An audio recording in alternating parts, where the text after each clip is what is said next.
The storm had already swallowed the Montana evening by the time she stumbled onto his land, the sky bruised purple, and the wind thick with sleet that felt like needles against her trembling skin, but Emily kept running despite her lungs burning and her legs buckling with every step, clutching the torn strap of her satchel as if it were the last anchor holding her to the world she had just escaped.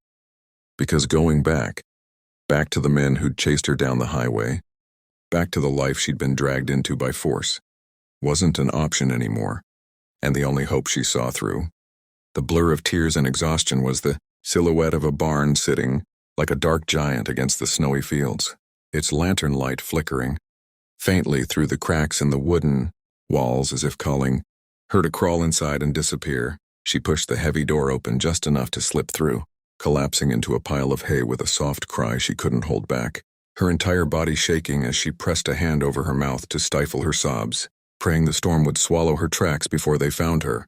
The warmth of the barn wrapped around her like an unexpected embrace, and she took a trembling breath, listening to the horses stir gently in their stalls, their calm presence the only kindness she'd felt in days.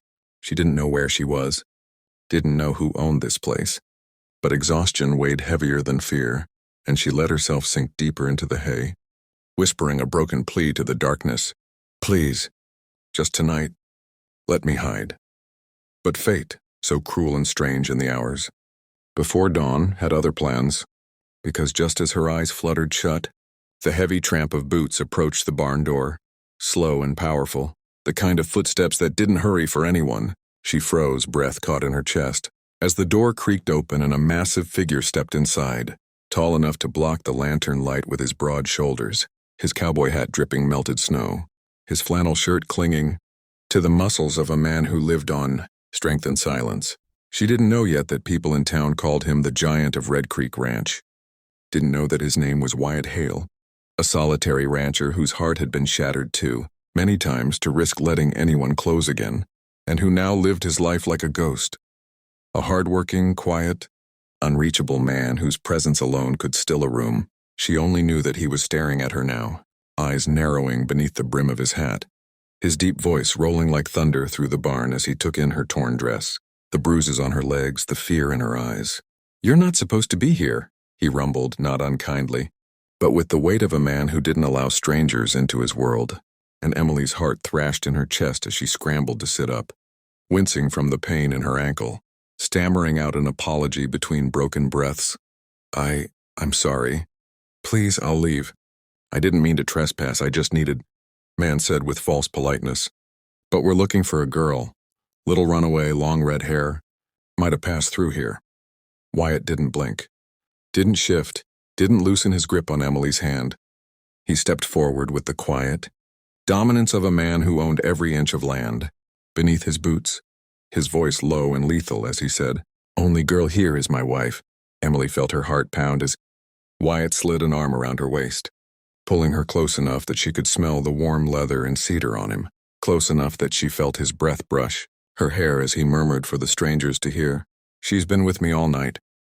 Her cheeks flushed, her pulse racing, but she leaned into him because she sensed it was part of the act, and because, for the first time in so long, leaning on someone didn't feel like weakness. It felt like safety. The men exchanged glances, uncertainty flickering across their faces, but Wyatt didn't give them space to question anything.